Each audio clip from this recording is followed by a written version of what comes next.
Eclesiastes 1. O vazio da vida sem Deus. Estas são as palavras do mestre filho de Davi, rei em Jerusalém. Ele declarou que tudo é vaidade, vaidade absoluta, um sopro passageiro. Questionou o que realmente o ser humano ganha com todo o esforço que realiza debaixo do sol. Uma geração passa, outra geração vem, mas a terra permanece sempre a mesma.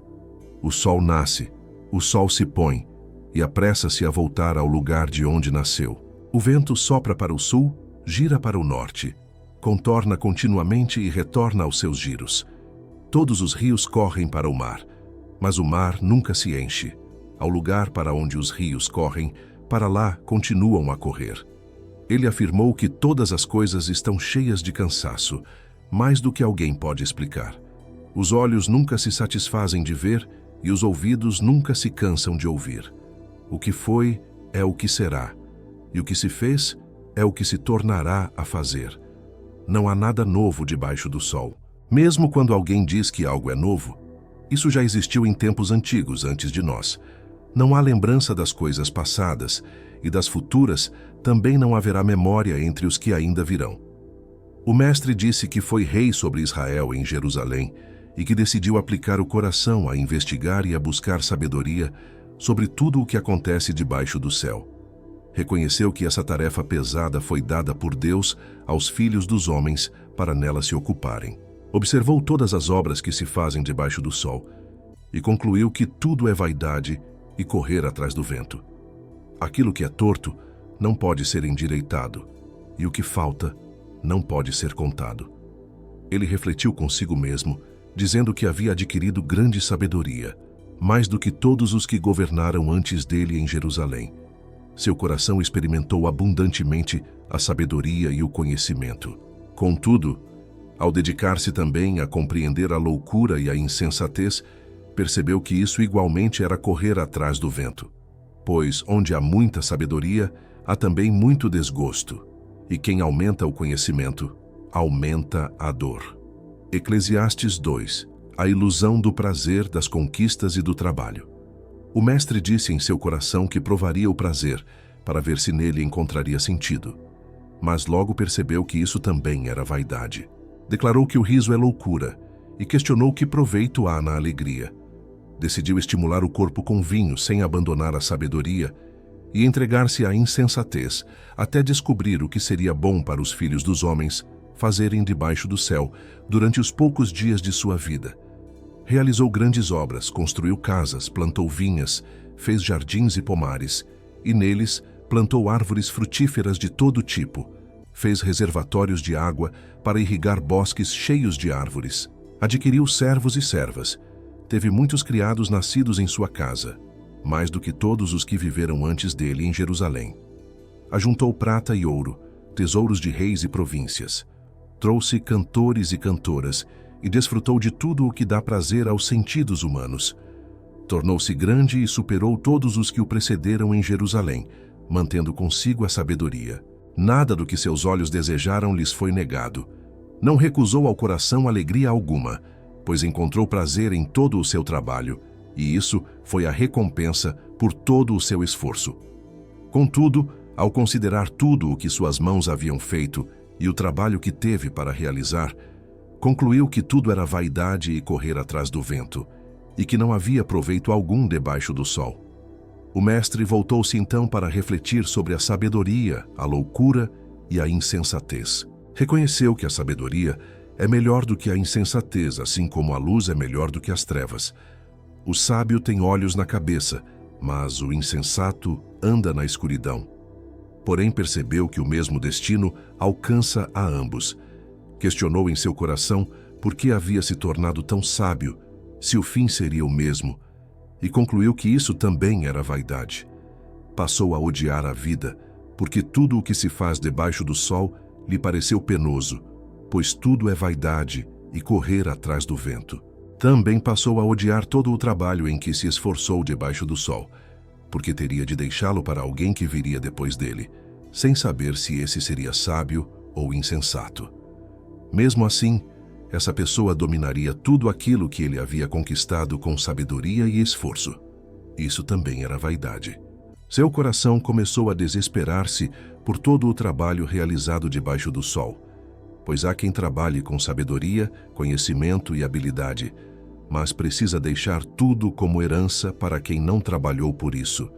Isso é vaidade e grande injustiça, pois o que o homem obtém com todo o seu esforço e inquietação do coração, com que trabalha debaixo do sol? Todos os seus dias são cheios de dor, suas tarefas são penosas, e nem mesmo à noite seu coração descansa.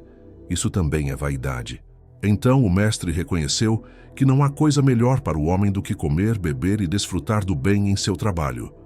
Percebeu que isso também vem da mão de Deus, pois quem pode comer ou alegrar-se sem ele? Porque ao homem que lhe agrada, Deus concede sabedoria, conhecimento e alegria. Mas ao pecador, dá a tarefa de ajuntar e acumular para entregar àquele que agrada a Deus. Isso também é vaidade e correr atrás do vento. Eclesiastes 3. O tempo de Deus sobre todas as coisas. Há um tempo determinado para todas as coisas, e um tempo certo para cada propósito debaixo do céu. Há tempo de nascer e tempo de morrer, tempo de plantar e tempo de arrancar o que se plantou, tempo de matar e tempo de curar, tempo de derrubar e tempo de construir, tempo de chorar e tempo de rir, tempo de prantear e tempo de dançar, tempo de espalhar pedras e tempo de ajuntá-las, tempo de abraçar e tempo de afastar-se de abraçar, tempo de buscar e tempo de perder, tempo de guardar e tempo de lançar fora, tempo de rasgar e tempo de costurar, tempo de calar e tempo de falar, tempo de amar e tempo de odiar, tempo de guerra e tempo de paz. O mestre então questionou que proveito tem o trabalhador naquilo em que se esforça. Reconheceu a tarefa que Deus deu aos filhos dos homens para nela se ocuparem.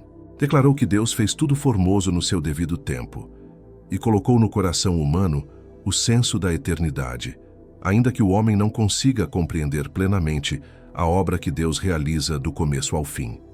Percebeu que não há nada melhor para o ser humano do que alegrar-se e fazer o bem enquanto vive, e também que comer, beber e desfrutar do fruto do seu trabalho é dom de Deus.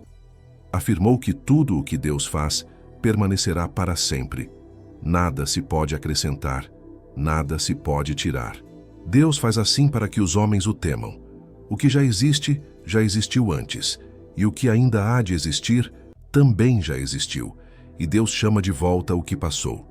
O mestre observou ainda que no lugar do juízo havia injustiça, e no lugar da justiça havia perversidade.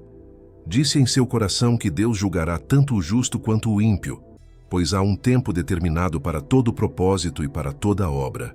Reconheceu que Deus permite que os homens vejam que são semelhantes aos animais, pois o destino de ambos é o mesmo. Como morre um, assim morre o outro. Todos têm o mesmo fôlego, e o homem não tem vantagem alguma sobre os animais, pois tudo é vaidade. Todos caminham para o mesmo lugar, todos vêm do pó e ao pó retornam. Quem pode afirmar se o espírito do homem sobe para cima e se o espírito do animal desce para a terra? Assim, o mestre concluiu que não há nada melhor do que o homem alegrar-se em suas obras, pois essa é a sua porção. Pois quem o fará ver o que acontecerá depois dele? Eclesiastes 4. A opressão, a solidão e o valor da companhia. O mestre voltou a observar todas as opressões que acontecem debaixo do sol. Viu as lágrimas dos oprimidos, sem que houvesse quem os consolasse. O poder estava nas mãos dos opressores, e os oprimidos não tinham consolo. Por isso, declarou mais felizes os mortos, que já descansaram, do que os vivos, que ainda sofrem. E considerou ainda mais feliz aquele que ainda não nasceu, que não viu as más obras que se fazem debaixo do sol. Observou também que todo trabalho e toda realização bem-sucedida nascem da inveja que um tem do outro. Isso também é vaidade e correr atrás do vento. O insensato cruza os braços e consome a si mesmo. Melhor é ter um punhado com descanso do que 2 punhados com trabalho árduo e aflição de espírito. O mestre voltou-se novamente e viu outra vaidade debaixo do sol. O homem que está sozinho, sem filho nem irmão, e que não tem fim o seu trabalho. Seus olhos nunca se satisfazem de riquezas, e ele não pergunta para quem está trabalhando e privando a si mesmo do bem. Isso também é vaidade e trabalho penoso. Então afirmou que 2 são melhores do que 1, porque tem melhor recompensa pelo seu trabalho. Se um cair, o outro o levanta, mas ai daquele que está só, pois se cair, não haverá quem o levante. Também, se 2 dormirem juntos, aquecem-se mutuamente. Mas como alguém pode aquecer-se sozinho? Se alguém quiser prevalecer contra 1, 2 lhe resistirão. E o cordão de 3 dobras não se rompe facilmente. O mestre observou ainda que melhor é o jovem pobre e sábio do que o rei velho e insensato, que já não sabe mais receber conselhos. Pois aquele pode sair da prisão para reinar, enquanto este, mesmo tendo nascido em seu reino, torna-se pobre. Viu todos os vivos andando debaixo do sol seguirem o jovem que se levantaria em lugar do rei. A multidão que o apoiava não tinha fim, mas os que viessem depois também não se alegrariam nele. Isso também é vaidade e correr atrás do vento. Eclesiastes 5. Temor a Deus, palavras, riquezas e o verdadeiro contentamento. O mestre advertiu que, ao aproximar-se da casa de Deus, é melhor ouvir do que oferecer sacrifícios de insensatos, pois eles não percebem que fazem o mal. Exortou a não ser precipitado com a boca, nem apressado de coração para falar diante de Deus, porque Deus está nos céus e o homem está na terra. Por isso, que as palavras sejam poucas. Assim como os sonhos vêm da muita ocupação, também a voz do tolo se manifesta na multidão de palavras. Ensinou que, quando alguém faz um voto a Deus, não deve tardar em cumpri-lo, pois Deus não se agrada dos insensatos. É melhor não fazer voto algum do que fazer e não cumprir. Advertiu que ninguém permita que sua boca o leve ao pecado, nem diga diante do mensageiro que foi um engano, para que Deus não se ire contra suas palavras e destrua o trabalho de suas mãos. Pois onde há muitos sonhos, muitas palavras e vaidade, ali falta o temor de Deus. O mestre observou ainda que, se alguém vê opressão contra o pobre, perversão do direito e da justiça numa província, não deve se admirar disso, pois um poder maior vigia sobre o outro, e acima deles há ainda mais elevados. Disse também que o proveito da terra é para todos. Até o rei depende do campo que é cultivado. Afirmou que quem ama o dinheiro jamais se satisfaz com dinheiro, e quem ama a abundância nunca se farta dos rendimentos. Isso também é vaidade. Quando os bens aumentam, aumentam também os que deles consomem. E que proveito tem o seu dono, além de contemplá-los com os olhos? O sono do trabalhador é doce, coma pouco ou coma muito, mas a fartura do rico não o deixa dormir. O mestre declarou que viu um mal doloroso debaixo do sol, riquezas guardadas pelo seu dono para o seu próprio prejuízo. Pois essas riquezas se perdem por um mau negócio, e se ele tem um filho, nada lhe fica em herança. Assim como saiu do ventre de sua mãe, nu voltará, indo-se como veio. De todo o seu trabalho, nada poderá levar consigo. Isso também é um grande mal. Do mesmo modo que veio, assim se vai. E que proveito teve aquele que trabalhou para o vento? Todos os seus dias comeu em trevas, com muita aflição, enfermidade e indignação. Então o mestre concluiu que eis o que viu ser bom e apropriado: comer, beber e desfrutar do bem em todo o trabalho que alguém realiza debaixo do sol, durante os poucos dias de vida que Deus lhe concedeu, pois essa é a sua porção. Também afirmou que a todo homem a quem Deus dá riquezas, bens e poder para deles desfrutar, e aceitar a sua porção e alegrar-se no seu trabalho, isso é dom de Deus, pois esse homem não se lembrará muito dos dias da sua vida, porque Deus lhe enche o coração de alegria. Eclesiastes 6. A insatisfação humana e o limite da existência. O mestre declarou que viu um mal debaixo do sol, algo que pesa sobre os homens. Deus concede a alguém riquezas, bens e honra, de modo que nada lhe falta de tudo o que deseja, mas não lhe dá poder para desfrutar disso. Outro desfruta em seu lugar. Isso é vaidade e mal doloroso. Mesmo que alguém tenha 100 filhos e viva muitos anos, e que seus dias sejam numerosos, se não desfrutar do bem e não tiver sepultura digna, afirmou que um natimorto é mais feliz do que ele. Pois o natimorto vem em vão, e vai-se nas trevas, e seu nome fica coberto de escuridão. Nunca viu o sol nem o conheceu, mas tem mais descanso do que aquele homem. Ainda que esse homem vivesse 2 vezes 1000 anos, mas não desfrutasse do bem, não caminham todos para o mesmo lugar. Todo o trabalho do homem é para a sua boca, e, no entanto, sua alma nunca se satisfaz. Pois que vantagem tem o sábio sobre o tolo? E que proveito tem o pobre que sabe andar diante dos vivos? Melhor é o que os olhos veem do que o vaguear dos desejos. Isso também é vaidade, e correr atrás do vento. O mestre afirmou que aquilo que existe já foi nomeado, e sabe-se o que é o homem, e que ele não pode contender com quem é mais forte do que ele. Quanto mais palavras, mais vaidade. E que vantagem há nisso para o homem? Pois quem sabe o que é bom para o homem durante os poucos dias da sua vida vazia, que ele passa como sombra? E quem pode declarar ao homem o que acontecerá depois dele debaixo do sol? Eclesiastes 7. A sabedoria que nasce da reflexão e da disciplina. O mestre declarou que melhor é o bom nome do que o melhor perfume, e o dia da morte melhor do que o dia do nascimento.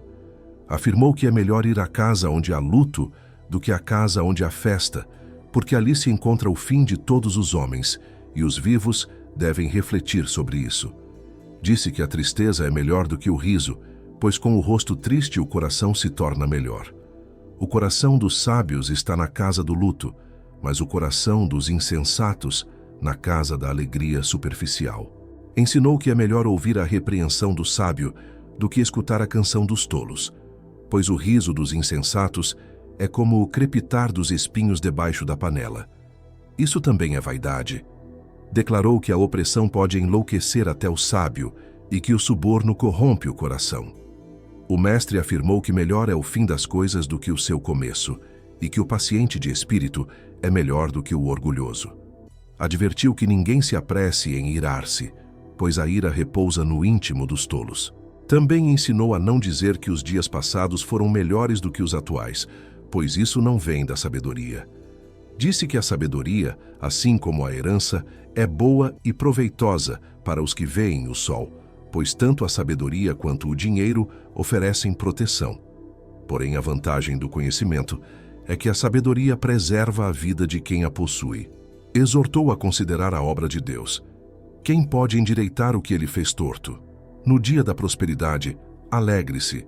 No dia da adversidade, reflita, pois Deus fez tanto um quanto o outro, para que o homem não descubra o que virá depois. O mestre observou tudo isso nos dias de sua vida vã. Viu justo que perece na sua justiça e perverso que prolonga seus dias na sua maldade. Por isso aconselhou a não ser excessivamente justo, nem excessivamente sábio, para não se destruir a si mesmo, e também a não ser excessivamente perverso nem insensato, para não morrer antes do tempo. Disse que é bom segurar uma coisa sem soltar a outra, pois quem teme a Deus escapará de todas essas coisas. A sabedoria fortalece o sábio mais do que 10 governantes numa cidade, pois não há homem justo sobre a terra que faça o bem e nunca peque. Advertiu a não dar atenção a todas as palavras que se dizem, para não ouvir seu servo amaldiçoando-o, pois o coração sabe que muitas vezes você também amaldiçoou outros. O mestre afirmou que tentou compreender tudo isso por meio da sabedoria, mas ela estava longe dele. Aquilo que é profundo, muito profundo, quem pode encontrar?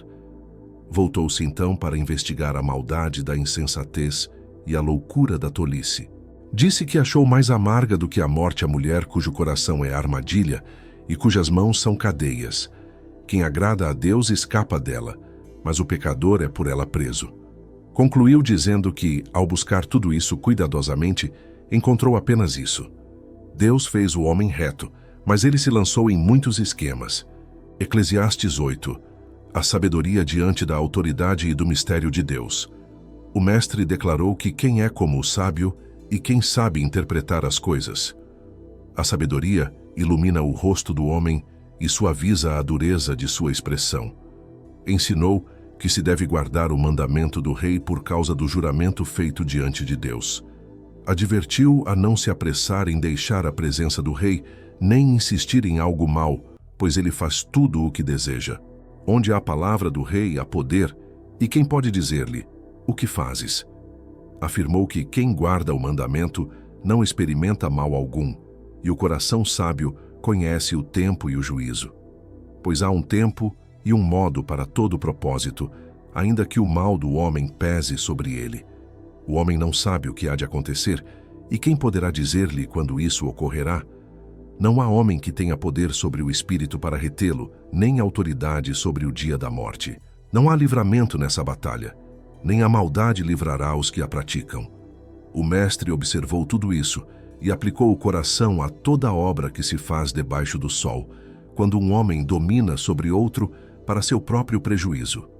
Viu também os perversos serem sepultados e receberem honra, enquanto os que praticaram o bem eram esquecidos na cidade onde haviam feito o bem. Isso também é vaidade. Porque a sentença contra a má obra não se executa rapidamente. O coração dos filhos dos homens se enche de desejo de praticar o mal. Ainda que o pecador faça o mal 100 vezes e prolongue os seus dias, o mestre afirmou que sabe que bem irá aos que temem a Deus, aos que temem diante dele. Mas ao perverso não irá bem, e seus dias não se prolongarão como sombra, porque não teme a Deus. Reconheceu que há uma vaidade sobre a terra. Há justos a quem sucede segundo a obra dos perversos, e há perversos a quem sucede segundo a obra dos justos. Disse que isso também é vaidade. Por isso, elogiou a alegria, pois não há coisa melhor para o homem debaixo do sol do que comer, beber e alegrar-se. Isso o acompanhará no seu trabalho durante os dias de vida que Deus lhe concede debaixo do sol. Quando o mestre aplicou o coração para conhecer a sabedoria e para ver o trabalho que se faz sobre a terra, percebendo que nem de dia nem de noite os olhos do homem veem sono, reconheceu toda a obra de Deus. O homem não pode descobrir a obra que se faz debaixo do sol. Por mais que o homem se esforce em buscá-la, não a encontrará, e ainda que o sábio diga que a conhece, não poderá alcançá-la. Eclesiastes 9. A vida, a morte e o valor do agora. O mestre afirmou que tudo isso considerou em seu coração. Tanto os justos quanto os sábios, assim como suas obras, estão nas mãos de Deus. O homem não sabe se receberá amor ou ódio. Tudo está diante dele. Tudo acontece igualmente a todos. O mesmo destino alcança o justo e o perverso, o bom e o mau, o puro e o impuro, o que oferece sacrifício e o que não oferece. Assim como sucede ao bom, sucede ao pecador, como ao que jura, ao que teme jurar. Isso é um mal entre tudo o que se faz debaixo do sol. Um mesmo destino acontece a todos. Por isso, o coração dos filhos dos homens está cheio de maldade, e a loucura habita em seu coração enquanto vivem. Depois disso, vão para os mortos. Contudo, para aquele que está entre os vivos ainda há esperança, pois melhor é o cão vivo do que o leão morto. Os vivos sabem que hão de morrer, mas os mortos não sabem coisa alguma, nem têm recompensa, pois sua memória foi esquecida. Seu amor, seu ódio e sua inveja já pereceram, e nunca mais terão parte em coisa alguma do que se faz debaixo do sol. Então o mestre exortou a ir, comer o pão com alegria e beber o vinho com o coração contente, pois Deus já se agrada das tuas obras. Que as tuas vestes sejam sempre brancas, e nunca falte óleo sobre a tua cabeça. Goza a vida com a mulher que amas, todos os dias da tua vida passageira que Deus te concedeu debaixo do sol, pois essa é a tua porção na vida e no trabalho em que te esforças debaixo do sol. Tudo o que a tua mão encontrar para fazer, faze-o conforme as tuas forças, pois no além para onde vais, não há obra, nem planos, nem conhecimento, nem sabedoria. O mestre observou ainda que debaixo do sol não vence a corrida o mais rápido, nem a batalha o mais forte, nem o pão é dos sábios, nem as riquezas dos inteligentes, nem o favor dos instruídos, pois o tempo e o acaso sobrevêm a todos.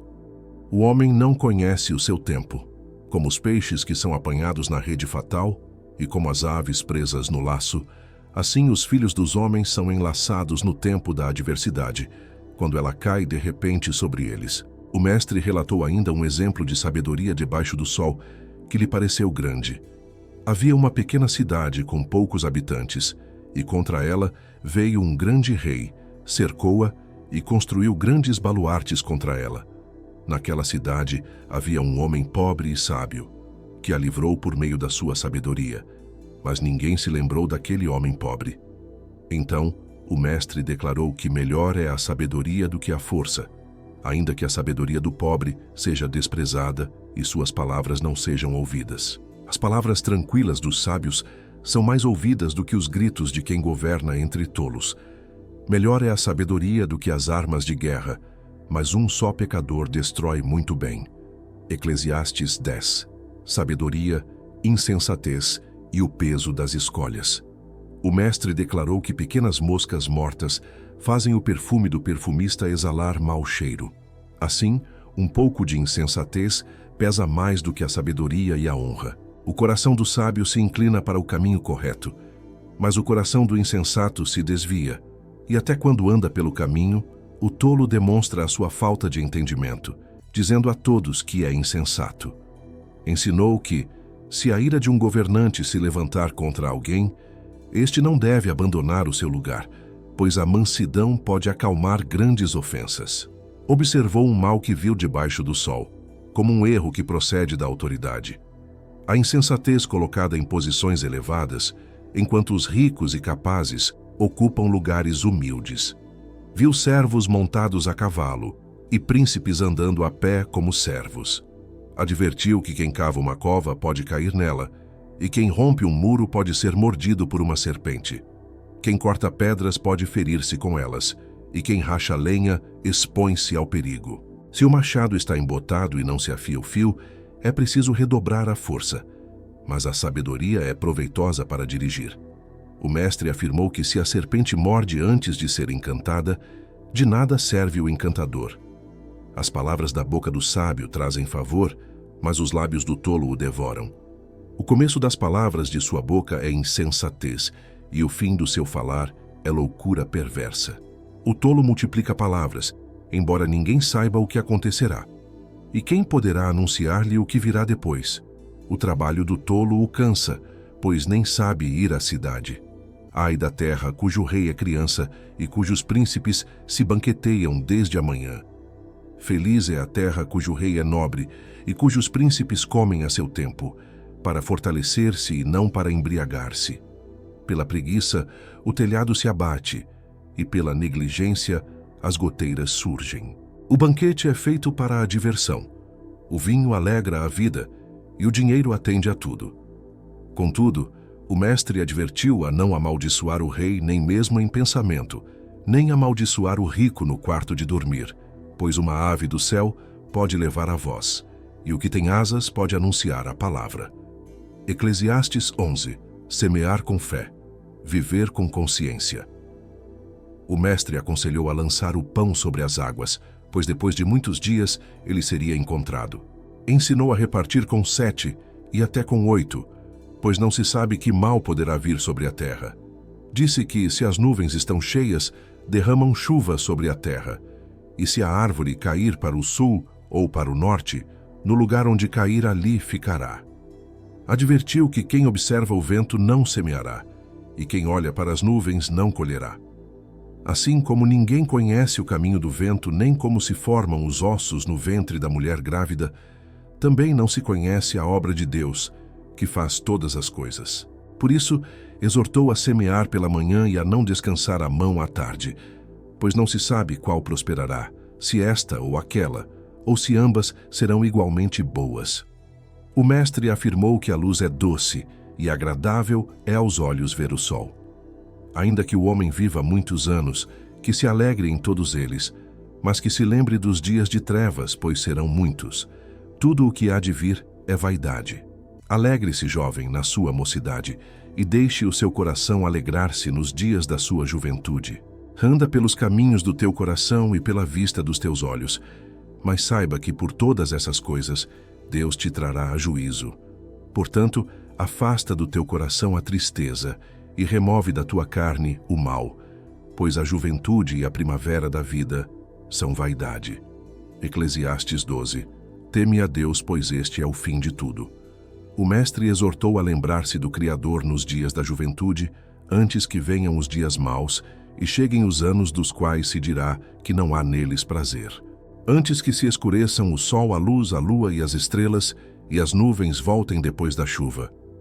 No dia em que os guardas da casa tremem e os homens fortes se curvam, quando cessam os moedores por serem poucos e se escurecem os que olham pelas janelas, quando se fecham as portas da rua e o som do moinho se enfraquece, quando alguém se levanta ao canto das aves e todas as filhas do canto se abatem, quando também se temerá o que é alto e houver terrores no caminho, quando a amendoeira florescer, o gafanhoto se arrastar com dificuldade e o desejo se extinguir, porque o homem vai para a sua morada eterna e os pranteadores andam rodeando pela rua, antes que se rompa o fio de prata e se despedace a taça de ouro, antes que o cântaro se quebre junto à fonte e a roda se despedace junto ao poço, e o pó volte à terra como era, e o espírito volte a Deus que o deu.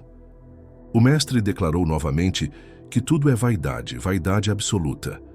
Além de sábio, o mestre ensinou ao povo o conhecimento, ponderou, investigou e organizou muitos provérbios.